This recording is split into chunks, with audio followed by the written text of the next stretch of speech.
आपका स्वागत है। जैसा कि आपको पता है हम यहाँ पर क्लास 11 की फिजिक्स पढ़ रहे थे। कल हमने टॉपिक शुरू किया था विमीय समीकरणों के अनुप्रयोग, जिसके अंदर हमने पढ़ा था भौतिक सूत्र की सत्यता की जांच करना। कल हमने जो टॉपिक पढ़ा था, इससे पिछले वीडियो में जो टॉपिक पढ़ा था वो पढ़ा था भौतिक सूत्र की सत्यता की जांच करना, जिसमें हमने पढ़ा था कि बाएं पक्ष की विमा और दाहिने पक्ष की विमा क्या होनी चाहिए, बराबर होनी चाहिए। आज हमारा टॉपिक है विभिन्न भौतिक राशियों के मध्य संबंध व्युत्पन्न करना।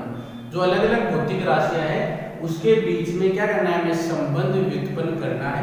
या इस तरीके से बोल सकते हैं कि कोई भी भौतिक सूत्र है, कोई भी सूत्र है, उसका विमीय विधि से सूत्र की स्थापना करना। हम क्या करेंगे, विमीय विधि के द्वारा सूत्र की स्थापना करेंगे। तो इसी टॉपिक को हम बोल सकते हैं या विमीय विधि से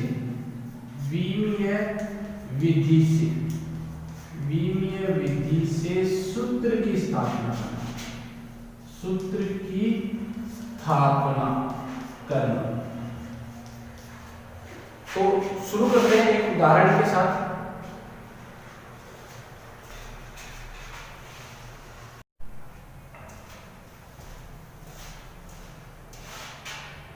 तो दोस्तों ये उदाहरण है एक सरल लोलक का आवर्तकाल, उसके द्रव्यमान, जो लोलक का द्रव्यमान है, जो तार की लंबाई है तथा गुरुत्वीय त्वरण पर निर्भर करता है। तो सरल लोलक के आवर्तकाल का सूत्र स्थापित करो। तो पहले तो देखते हैं सरल लोलक क्या होता है। तो ये है दृढ़ आधार, ये क्या है, दृढ़ आधार। और ये हो गया तार जिसकी लंबाई कितनी है, L। और ये हो गया हमारा जो लोलक है। तो ये लोलक जो है ये या तो ये इधर आएगा या इधर आकर ये इधर जाएगा। जैसे घड़ी के अंदर पेंडुलम होता है, वो टू एंड फ्रो, इधर उधर की गति करता है। तो वो हो जाएगा सरल लोलक। इस पूरे अरेंजमेंट को क्या बोलते हैं, सरल लोलक बोलते हैं। इसमें हमें तार की लंबाई दे दी, कितनी दे दी, L। इसका द्रव्यमान दे दिया स्मॉल m, और गुरुत्वीय त्वरण, जो उस पे गुरुत्वीय त्वरण लगेगा वो कितना लगेगा, g। ये हमें दिया हुआ है। तो आवर्तकाल का सूत्र हमें स्थापित करना है। तो सबसे पहले हम देखते हैं सरल लोलक का जो आवर्तकाल होता है, आवर्तकाल इसको कैपिटल T से हम दिखाते हैं, क्योंकि इंग्लिश में इसको बोलते हैं टाइम पीरियड। तो कैपिटल T से हम दिखाते हैं। इसकी विमा क्या हो जाएगी, m0 L0 T1, क्योंकि केवल क्या आएगा, T। फिर दूसरी भौतिक राशि द्रव्यमान।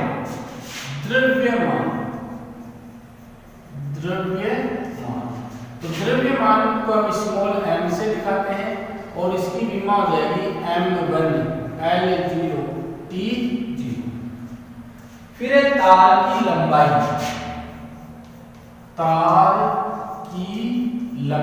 जिसको हम स्मॉल m से दिखाएंगे। लंबाई है तो इसकी विमा क्या हो जाएगी, m0 L1 T0। फिर है गुरुत्वीय त्वरण।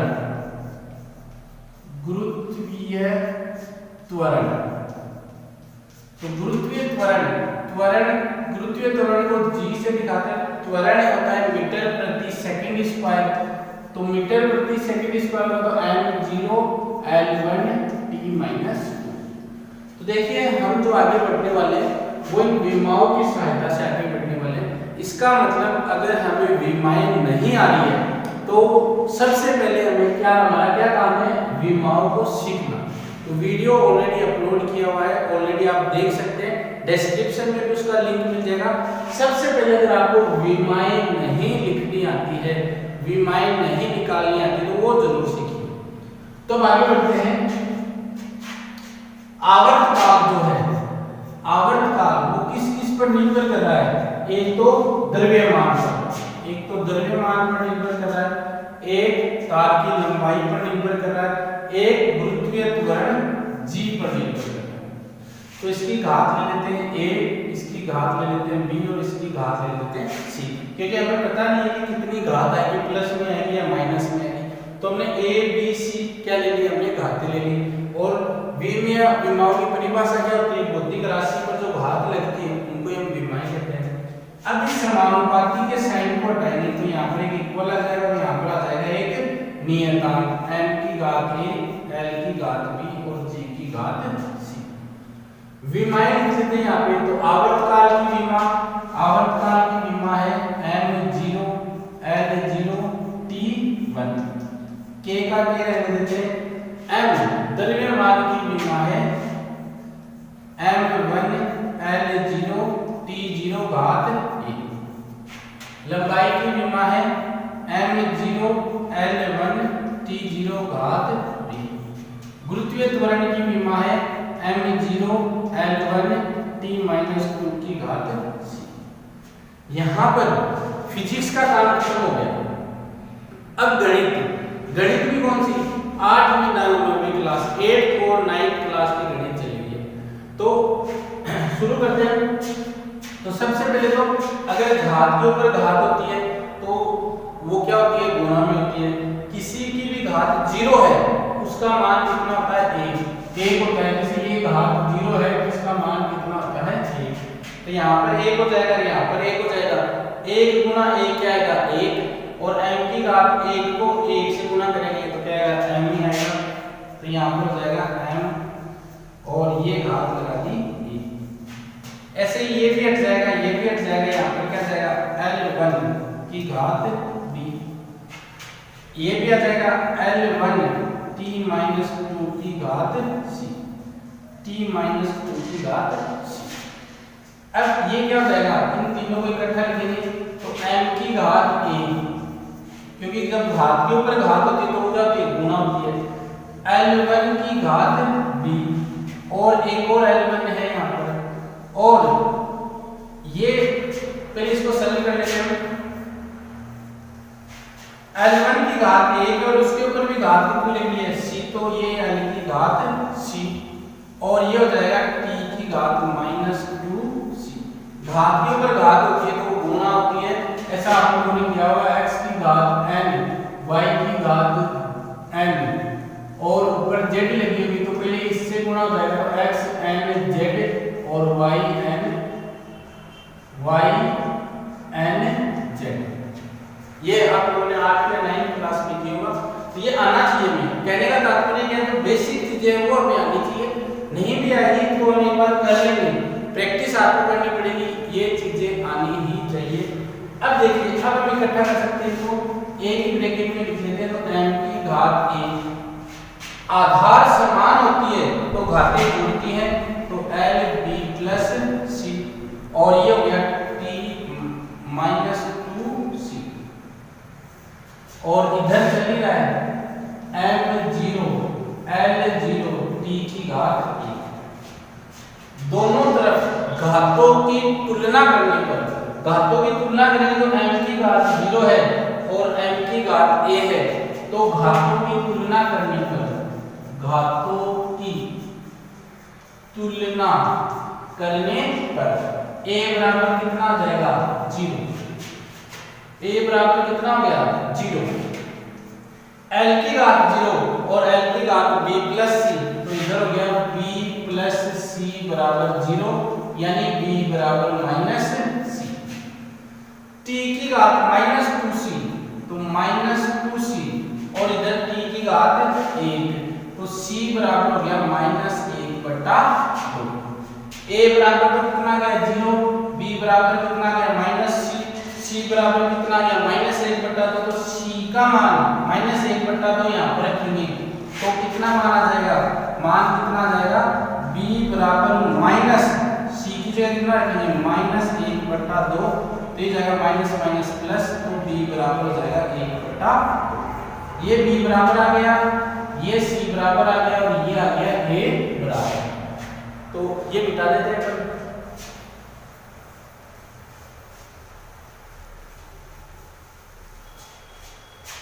ना अब हम क्या करते हैं? ये मान जो है वो यहाँ पर रख देते हैं। इसको ले लेते हैं समीकरण 1, इसको ले लेते हैं समीकरण 2।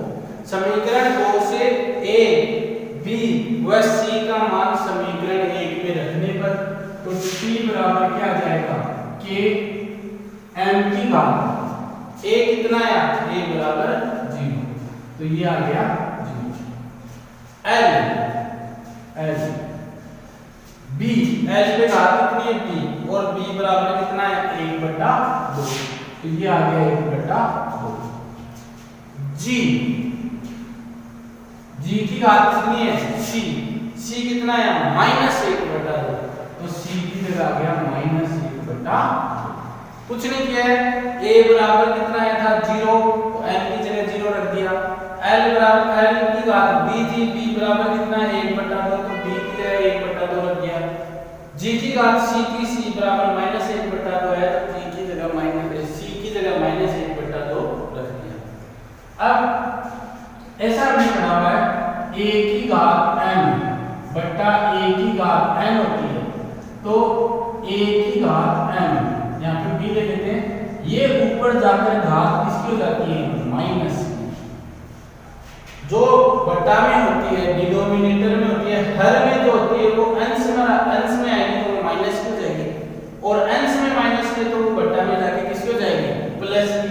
तो ये हो जाएगा t बराबर k, किसी की भी घात अगर 0 है उसका मान कितना होता है 1, तो इसकी जगह तो आ जाएगा 1, ये हो जाएगा l 1/2, ये बट्टा में आकर इसकी घात माइनस है तो बट्टा में आकर हो जाएगी प्लस, और 1/2 को क्या लिख सकते हैं अंडर रूट, तो t बराबर k अंडर रूट l/g, या इससे पहले एक स्टेप और कर सकते हो, ये हो जाएगा अंडर रूट l, ये भी हो जाएगा अंडर रूट g, तो t बराबर k अंडर रूट l/g। तो ये हमने सूत्र की स्थापना कर दी विमीय विधि के प्रयोग से। प्रयोगों के द्वारा ये सिद्ध है कि k बराबर कितना आएगा 2 पाई, k बराबर 2 पाई आएगा, तो t बराबर हो जाएगा 2 पाई अंडर रूट l/g। तो ये विमीय विधि से हमने सूत्र की स्थापना की है। बिल्कुल सरल सूत्र है या नहीं, ये पहली बात तो ये कि ये बिल्कुल सरल स्टेप्स करनी है। एक प्रश्न चाहे तो 11वीं क्लास के अंदर ले लो, आता जरूर है, इसका तो इम्पोर्टेंट क्वेश्चन है ये। इस तरीके की डेरिवेशन अगर हमने प्रैक्टिस कर ली, इसी उदाहरण को हमने 2-3 बार कर लिया, तो मैं कहीं भी दिक्कत नहीं आएगी, ये आना चाहिए। अब ये आ गया, अब ये सही आया है या गलत आया है, तो वो जो पिछले वीडियो में हमने पढ़ा था भौतिक सूत्र के सत्यता की जांच करना, तो जांच करने के लिए बाएं पक्ष की विमा और दाहिने पक्ष की विमा क्या होनी चाहिए बराबर होनी चाहिए। तो बाएं पक्ष में क्या है आवर्तकाल, आवर्तकाल की विमा कितनी है m0 l0 t1, तो t1, तो यानी इधर जो है वो उसकी भी विमा कितनी आनी चाहिए t1 आनी चाहिए। देख लेते हैं आर साइड दाहिना पक्ष, दाहिने पक्ष में क्या है लंबाई है, और लंबाई की विमा कितनी है m0 l1 t1, तो इसको ले लेते हैं l1, और बड़ा ब्रैकेट लगाना नहीं हमें। गुरुत्वीय त्वरण की विमा है l1 t-2। अब देखो ऊपर भी l1 नीचे भी l1, तो l1 से l1 कट गया। अब t की घात -2 है, ये ऊपर जाकर किसकी हो जाएगी प्लस की। कोई भी घात अगर बट्टा में है वो प्लस की है, तो ऊपर जाकर किसकी हो जाती है माइनस की है, तो ऊपर जाकर किसकी हो जाएगी प्लस की। तो ये हो जाएगा अंडर रूट t की घात 2। अंडर रूट जो होता है उसको हम लिख सकते हैं t की घात 2 1/2। विमा है तो बड़े ब्रैकेट में है, 2 से 2 कट जाएगा तो क्या है t1। बायां पक्ष आवर्तकाल की विमा t1, दाहिना पक्ष आवर्तकाल t1, यानी इधर भी आवर्तकाल है, इधर भी आवर्तकाल है, इधर भी समय है, इधर भी समय, बाएं पक्ष में भी समय, दाहिने पक्ष में भी समय। बाएं पक्ष की विमा बराबर दाहिने पक्ष की विमा, यानी हमारा सूत्र क्या है बिल्कुल सही है। तो प्रश्न आएगा सूत्र व्युत्पन्न कीजिए और उसकी सत्यता की भी जांच कीजिए, तो ये भी हमें आना चाहिए। एक और उदाहरण और करते हैं ताकि और चीजें क्लियर हो जाए।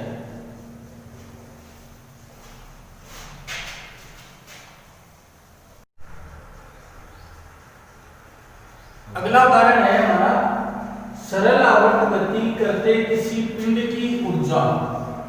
कोई सरल आवर्त गति कर रहा है कोई पिंड, उसकी जो ऊर्जा है वो द्रव्यमान, आवृत्ति और आयाम पर निर्भर करती है। द्रव्यमान, आवृत्ति और आयाम पर निर्भर करती है। तो सूत्र की स्थापना कीजिए विमीय विधि के द्वारा। यहाँ पे होगा विमीय विधि के द्वारा, विमीय विधि के द्वारा सूत्र की स्थापना कीजिए। तो ऊर्जा जो है, ऊर्जा वो किस किस पर निर्भर कर रही है? ऊर्जा निर्भर कर रही है द्रव्यमान पर, द्रव्यमान, और निर्भर कर रही है आवृत्ति, आवृत्ति, और निर्भर कर रही है आयाम। तो इन तीन चीजों पर निर्भर कर रही है। तो सबसे पहले तो हम ऊर्जा को निरूपित करते हैं E से, द्रव्यमान को दिखाते हैं M से, आवृत्ति को दिखाते हैं मीटा से, और आयाम को दिखाते हैं स्मॉल a से। आयाम को हम यहाँ पे और चीज से दिखा देते हैं, आयाम को हम यहाँ पे दिखा देते हैं कैपिटल A से। आयाम को हमने किससे दिखा दिया? कैपिटल A से। तो इसकी घात लगाएंगे, इसकी घात A, इसकी घात B और इसकी घात C। अब ऊर्जा की विमा, ऊर्जा की विमा। तो ऊर्जा की विमा, ऊर्जा क्या होती है? कार्य करने की क्षमता। तो कार्य की जो विमा होगी वही किसकी विमा हो जाएगी? ऊर्जा की विमा। और कार्य किसके बराबर होता है? बल गुणा विस्थापन। अब देखिए, जिसको विमा याद नहीं है, जिसको विमा याद है वो तो सीधा सीधा लिख लेगा, जिसको विमा याद नहीं है उसको अगर सूत्र याद है तो वो विमा निकाल सकता है। ऊर्जा की विमा होती है बल गुणा विस्थापन। बल होता है बल, द्रव्यमान गुणा त्वरण और गुणा विस्थापन चल रहा है। बल होता है द्रव्यमान गुणा त्वरण, विस्थापन है द्रव्यमान किससे दिखाते हैं? केजी से। त्वरण मीटर प्रति सेकंड स्क्वायर, विस्थापन मीटर। तो ये हो गया केजी मीटर स्क्वायर, सेकंड ऊपर आ जाएगा सेकंड की घात माइनस मीटर ये रहा, आधार समान होती है तो घातें जुड़ जाती है तो मीटर स्क्वायर। तो विमा क्या जाएगी? m1 l2 t minus 2। तो हम लिख देते हैं यहाँ पे m1 l2 t माइनस 2। ऊर्जा की विमा m1 l2 t माइनस 2, ये हमने लिख दी ऊर्जा की विमा। नाउ द्रव्यमान की विमा, द्रव्यमान की विमा क्या जाएगी? m1। आवृत्ति, आवृत्ति क्या होती है? समय में हम नापते हैं, 1/t को हम क्या बोलते हैं? आवृत्ति। तो आवृत्ति की क्या विमा हो जाएगी? आवृत्ति जो होती है वो होती है 1/t। तो इसकी विमा हो जाएगी t की घात माइनस 1। आयाम, आयाम क्या होता है? आयाम होता है एक तरीके से अधिक जो विस्थापन होता है, विस्थापन को हम क्या बोलते हैं? आयाम बोलते हैं। और विस्थापन हम किसमें नापते हैं? मीटर में। तो आयाम को भी किसमें नापेंगे? मीटर में। तो ये हो जाएगा L1। अब मान रख देते हैं ऊर्जा की विमा कितनी है? m1 l2 t minus 2।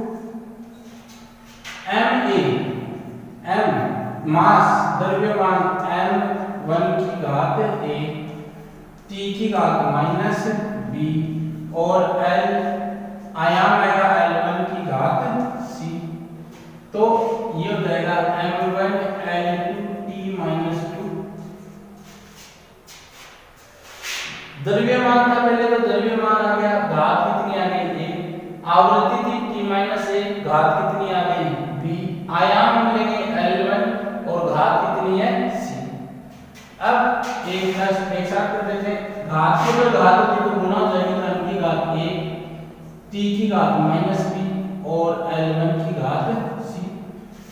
घातों की तुलना कर लेते हैं तो m के ऊपर इधर a है और इधर घात 1 है, तो a बराबर कितना हो गया 1। l के ऊपर घात कितनी है c, l के ऊपर घात कितनी है 2, तो c बराबर कितना हो गया 2। t के ऊपर -b और -2, -b बराबर -2, तो b बराबर कितना हो गया 2। तो b का मान भी आ गया, c का मान भी आ गया और a का मान भी आ गया। तो ऊर्जा का सूत्र लिख देते हैं, ऊर्जा समानुपाती किसकी हो जाएगी m की घात a, a की जगह कितना है 1, मीटा की घात b, b की जगह कितना है 2, आयाम a, c घात लगी और c का मान कितना है। तो ये सूत्र आ जाएगा m1 मीटा 2 और a की घात या। अब हमें देखना है ये सूत्र सही आया है या गलत आया है, क्योंकि सत्यता की भी जांच करनी है। सत्यता की जांच करनी तो बाएं पक्ष की विमा बराबर दाहिने पक्ष की विमा, तो बाएं पक्ष की विमा तो ये लिखेगी ऊर्जा की जो विमा है, दाहिने पक्ष की विमा हम देख लेते हैं RHS m1 मीटा 2 a2, m यानी मास m1, मीटा 2 यानी t की घात 1 बटा t है, t -1 होता है तो -2, और ये क्या है आयाम, आयाम किसको बताएगा, आयाम बताएगा l और l की घात 2। तो देखिए सही है क्या, m1 l2 t-2 यानी ये सूत्र सही है। तो इस तरीके के एग्जाम में भी क्वेश्चन आएंगे। ये पूरा वीडियो है, आप वीडियो को देखिए, एक बार देखिए, 2 बार देखिए। यदि आपको समझ में नहीं आता है कमेंट कीजिए, हम और क्वेश्चन इस पर बनाएंगे। जितने ज्यादा क्वेश्चन होंगे उतनी ही चीजें फिजिक्स में समझ में आती जाएगी। तो आज का वीडियो आपको कैसा लगा हमें कमेंट करके जरूर बताइएगा। वीडियो को ज्यादा से ज्यादा लाइक कीजिए, शेयर कीजिए, अपने दोस्तों को भी बताइए कि क्लास 11th की फिजिक्स भी पीसी स्टडी पॉइंट पर शुरू हो चुकी है। मिलते हैं कल नए टॉपिक के साथ। इसी के साथ बहुत बहुत धन्यवाद।